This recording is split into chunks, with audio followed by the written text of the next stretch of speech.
Is it possible to learn how to heal yourself and then heal others? Yeah, the answer is yes. We see it all the time. But for someone who's never thought that's possible, unless they were some spiritual guru or Jesus or someone who's like been given the gift, the hand of God to heal people, can regular everyday people learn how to heal someone else? Yeah. The answer is absolutely yes. How is that possible? I know. Well, of course, it takes knowledge and information. I mean, it takes you have to build a model based on science. As an example, there is a field. You ask any quantum physicist, a theoretical physicist from Cambridge, anywhere, they'll tell you there's this invisible field. They'll tell you it's kind of like a liquid. You can't see it. And just like waves on the ocean, there are waves that move between us, and those waves carry information, and particles are just bundled up, clusters of those waves interfering with each other. And if you look at the very, very, very, very anatomy of a particle, it's energy. So it's all energy. You're energy, I'm energy, but we're again, gravitationally organized energy, right? So if there's a field between us and information travels between us, can we jiggle that field? Can we create information in that field that could begin to change matter? And the data actually shows that it's not matter that's creating a field, it's the field that's creating matter. If you change the information in the field, and if you change enough information in the field with brain and heart coherence, you're creating patterns of order that will slow down and change the destiny of matter. So once again, you don't start your 7-day advanced retreat with the understanding that you're going to do a healing on the first day. There's a lot of information that has to be built into our biology. There's a lot of experiences that have to take place.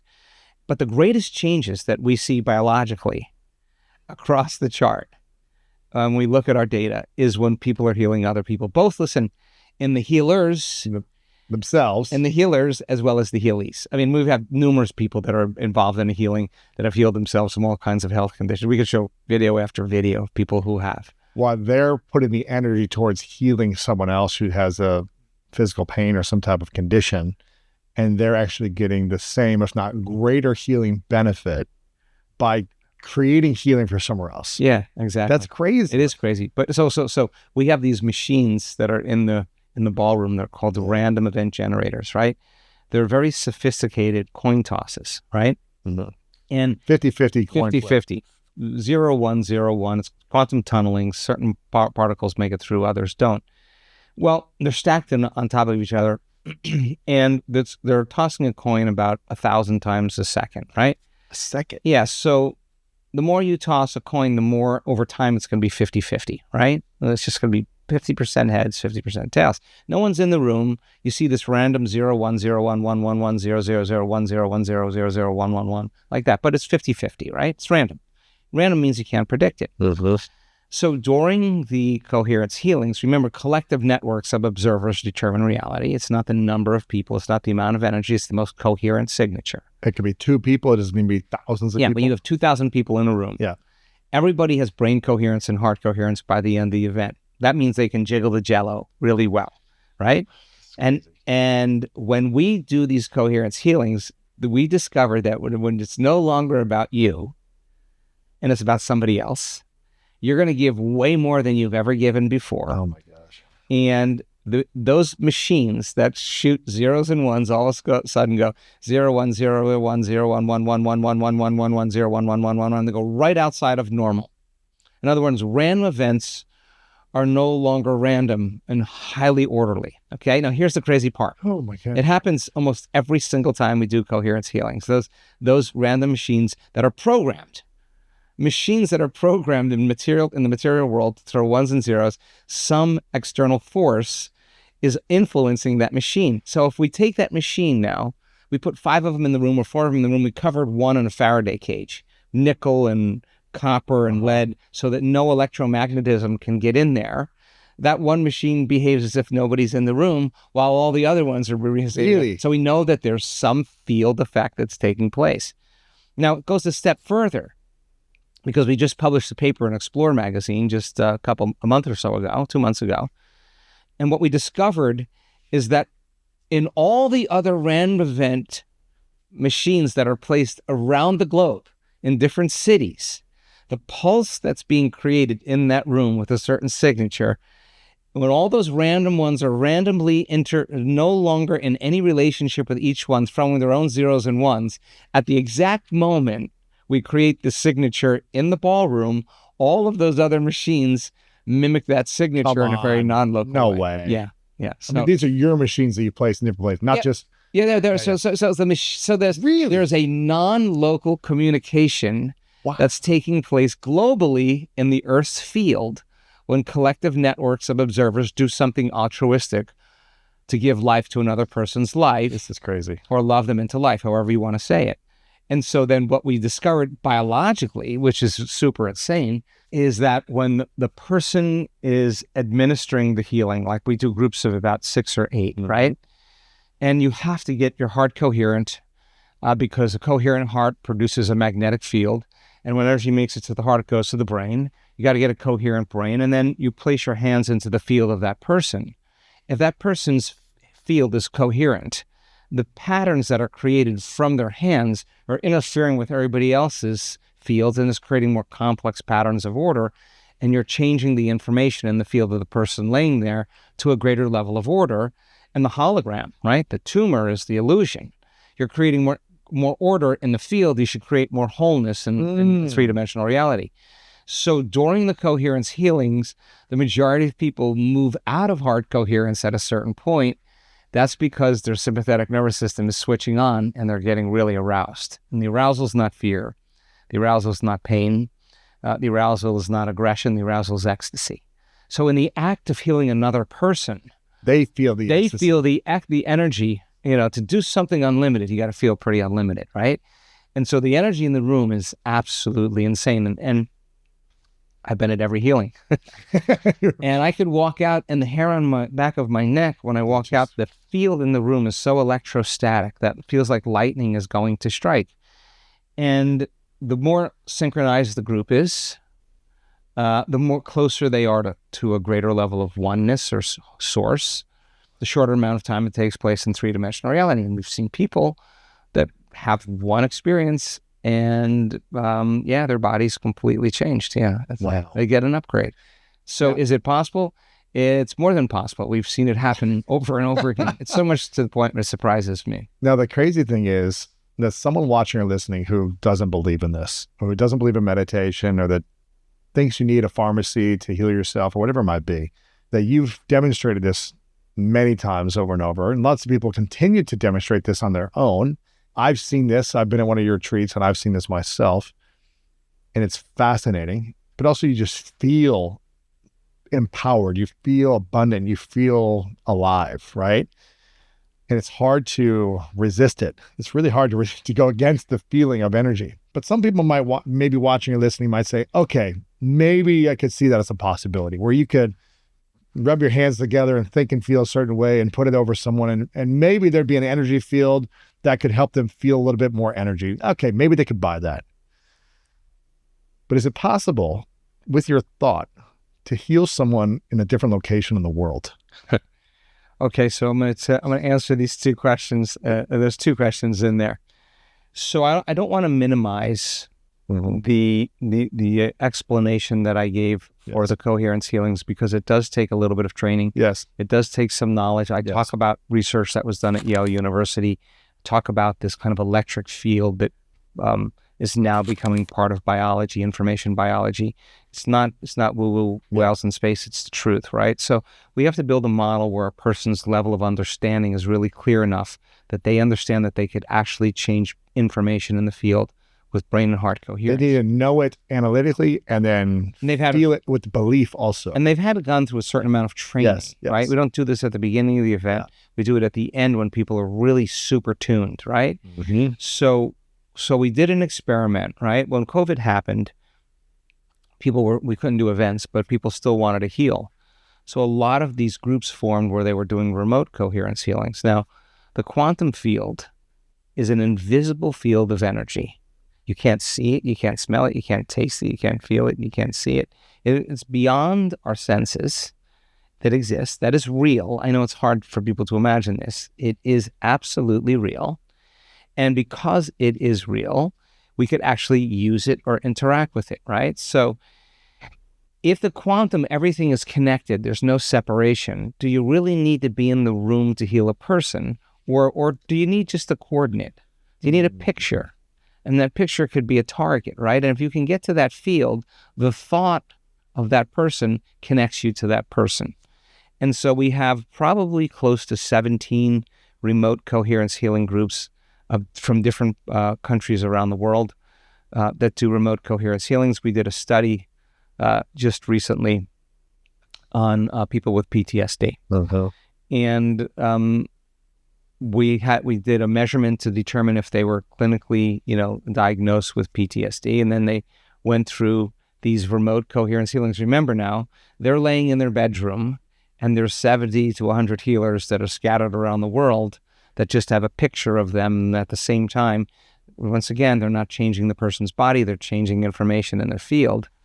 At the end of this study, 3-month study, 9 out of 10 people that had PTSD no longer had it. Come on. 9 out of 10, right? So there's no pharmaceutical that works that well. And I said to the researcher, were they also doing meditation on their own, or nothing. No other interventions?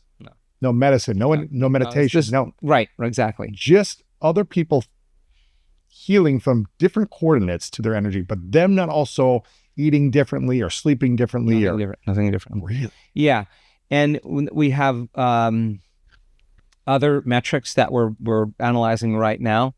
But I keep saying to the scientists, when in your adult life, when in your career did you ever think you would be studying the effects of remote coherence healings and they're working better than any drug or any therapy? And what does this mean? It means we are connected. We absolutely are connected, because for that person, and we've done so much work with autistic syndrome. Uh-huh. We've healed so many children, so many kids with really serious health conditions. And the payoff, Louis, is getting on the Zoom call. They do this once a month, and somebody tells their story. And when you see a mother who's weeping in tears saying, I can't believe my daughter smiling now, and she held my hand in the shower. Oh. And my son is no longer defecating every night when he goes to sleep. He's sleeping through the night. He's taking naps. He wants to make friends. He's no longer having emotional outbursts. He greeted and hugged his dad when he walked in. And she's weeping in joy. The greatest form of gratitude we'll ever experience is when we receive somebody else's gratitude, right? Yeah. And so here's a woman who's authentically grateful because you changed her child's life. The experience of doing that for the people who are the healers, they don't need a sports car. They don't need a wardrobe. There's no feeling like that, right? Yeah. And this is kind of where the switch happens, right? Because these people, I've had so many opportunities to speak with them. They say, no, you don't understand. Like, I get so much out of this. Like, I could have had the worst day in the world, and it comes time to heal another person, I can just forget about all of that. It's about somebody else. And they move closer to love, and the experience of healing another person, knowing someone in the tribe, life was changed, and their family's life was changed, and their parents' life was changed, and their friends and their school, everybody changes because one person changes. That's why they do it. They do it for that. And they could be anonymous. They don't really care. Yeah. They don't want to be the healer. They're doing that because they know that and seeing a person's life change is another experience in the quantum that brings us closer to the truth. And I think for someone watching or listening that might think this is crazy, just thinking about it. It is crazy. Right? They might, maybe they think it is, or they say, it's not, show me the proof or show me the evidence.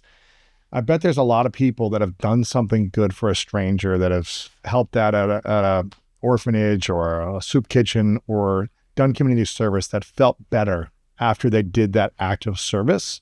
And they actually felt like, my pain, I don't feel as much pain just by helping another person, by giving and contributing to others. You don't have to be healing other people, but by doing that act, you feel better in general, right? So I think people can understand that they've all done something good for someone else and felt better. And I think if you talk to a lot of people who pray for others that are not in that room, and whether it's their whole community or their church says, we need to pray for this person who's in the hospital, and the whole community is thinking about and putting prayer and healing thought and energy towards that person, and bringing them some relief, you hear people saying, wow, I just started feeling better. Sure. And what's the difference? Exactly. I mean, what is the difference? I mean, what is prayer anyway? Isn't that making thought more real than anything else? Mm-hmm. And isn't like, and we don't pray in desperation, because if you're going to love another person into life, you got to be in love with life. Oh, yeah. That's that's the energy they need. That's why it's sometimes really hard to heal people that we love in our life, because we're so attached, right? We can't get beyond their pain to be able to change our state to reach that level that has an effect. So if someone is imagining this scenario where, okay, after 7 days, you're learning the science, you're learning the art of meditation to heal yourself. And then there's an energetic field. I understand this principle of the quantum field, and there's energy that you can't see. And so if there's a group of people putting loving, healing energy over someone else, okay, maybe I could see a world where this works. But that's because you're next to someone and the energy from your body is radiating into the energy of their body and helping them. Like, I'm just thinking of a skeptic. But if you're not close to someone and they're thousands of miles away, how do you transmute that energy from your thought to your body? You're not close to that person to actually influence the energy around them. How does that influence the invisible world of energy around the human being thousands of miles away with just a thought and an intention of love and healing alone? Yeah, we have to revise our model. You can't use the Newtonian model, the classical model of physics, where there's action-reaction, where things bump together. Mm-hmm. The quantum is not that way. There's no separation in the quantum. This is not something you get overnight. This is something that you constantly have to think about, constantly have to study. If it is all connected in the quantum, the thought is the experience. Consciousness and energy are one. There's no separation in the quantum. The thought of the person connects you to them immediately. And there's no separation. No matter where they are in the world. There's no. They could be on the moon. They could be out outer space. They did the aspect experiment. It took two photons or electrons. They had them bond and relate, and then they shot them to opposite ends of the universe, and they annihilated one at the exact same time that they annihilated this one disappeared. Exact same time. Now think about that. If it was a 1 gazillionth of a millisecond less, it still would mean something would have to travel through time. And it would, that fastest it could travel is the speed of light, right? So anything traveling faster than the speed of light, that's material, turns to energy equals mc squared, right? The rules change in the quantum. It's not the same rules here, right? So if they're disappearing at the same time, it means they're not separate. There's no separation in this field. There's holism here. Everything's related. Everything's connected. And it takes a constant revision of the model. And once the model starts making sense by you understanding it through experience, the more adept that you become. The people that heal, that are part of these groups, they have very little doubt at this point. They don't have a doubt. They've seen too many people that they've worked on and healed change. And I was just watching someone talk about someone, the moment they did the coherence healing on this kid who was in a coma, came out of the coma, like right during the healing. Really? So that happens more than once. Yeah. So, and when you're seeing children with autism, look, I mean, have a complete reversal in their condition. We're interested in demystifying the process, but it doesn't take away from the fact that the process still works. Crazy. Right? And so for the person who has doubt, I would never want to force this down their throat.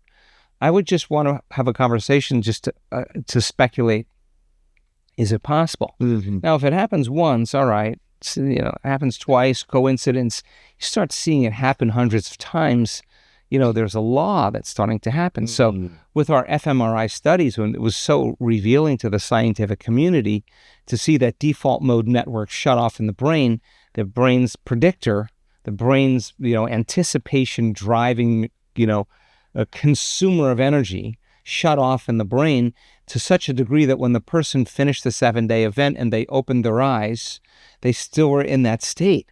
And that state is relaxed in the heart and awake in the brain. Mm-hmm. Relaxed and awake instead of stressed out and unconscious and living in the program. Yes. And you can get so good at doing it with your eyes closed. You can do it with your eyes open. And that's when you're less reactive, more tolerant, more patient, more kind, more giving, because nothing in your outer environment is worth you losing this feeling, you know, and So you true. start to figure that out. So we saw areas of the brain in 7 days actually grow in real estate. Like the volume of the brain actually got larger. And so not only making new connections, but making new neurons, The right? matter of the brain grew. Yes, Oh yes. my gosh. That's So crazy. in 7 days with advanced meditators. So then we were like, okay, if there's new circuitry in there and there's new neurons in their brain, is there factors in the blood, these endogenous chemicals that are like fertilizer, you know, neurotropic factors that grow nerve cells?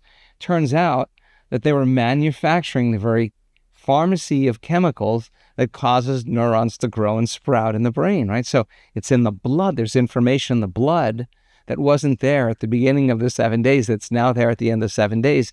That's pro-life, that's pro-growth, that's flourishing in the brain. Many times the brain becomes very siloed, modulated, compartmentalized as we shift our attention from one person to another problem, to another thing, to another place. Each one of those neural networks are assigned to that person or that object or thing. And as we age, they tend to stop communicating with networks next to each other. They kind of fire on their own. And when we're under stress and we're shifting our attention that quickly, those networks begin to fire really asynchronously, out of order. That's called brain incoherence. When the brain's incoherent, we're incoherent, right? And so that's when the person's over-focusing. So in our research after the fMRI studies, we've known this because of our other studies. But what we saw was a massive suppression of these compartmentalizations that were taking place in the brain, and the brain was synchronized. It was working in a more holistic state. In other words, the whole entire brain was working in unison instead of divided. All those networks that were no longer talking to each other were now more whole and more talking to each other, and there was a greater level of order taking place in the brain. And what syncs in the brain links in the brain. Now, when a person reaches the state where the default mode network is dialed way down, salience is dialed way down, and they're in this state where there's a greater level of resonance and consciousness in the brain, we discovered that that is the exact state that happens right before the person has a transcendental or mystical experience. The brain has to be coherent to receive information that's beyond our senses, right? So as compartmentalization goes down and modulation goes down and there's more brain wholeness that takes place, the person is going to then begin to interact with information that's not part of their normal circuitry in three-dimensional reality. And that's when they have that mystical experience. And that's why the brain looks like a lot of times it's on psilocybin, because they're having a transcendental moment that has nothing to do with three-dimensional reality. So if the brain now is no longer using all of its energy to be in the default system, where does that energy go? We look down at the cell, and the cells are processing energy at a way more efficient level. The cell itself is going from using a piece of wood in a fireplace to rocket fuel. And the cells now have more energy for what? Creation. Growth and repair. Yeah. Growth and repair. Healing, exactly. And what you see when that information makes it to the cell, at the same time, there's a massive deconstruction taking place in the cell. And at the same exact time, a massive reconstruction taking place in the cell. So the cell is transmuting and changing because the cell is no longer getting the same information. Thank you so much for watching this video. If you enjoy this and you want more inspirational content, make sure to click the subscribe button below and click right here to watch what's coming next.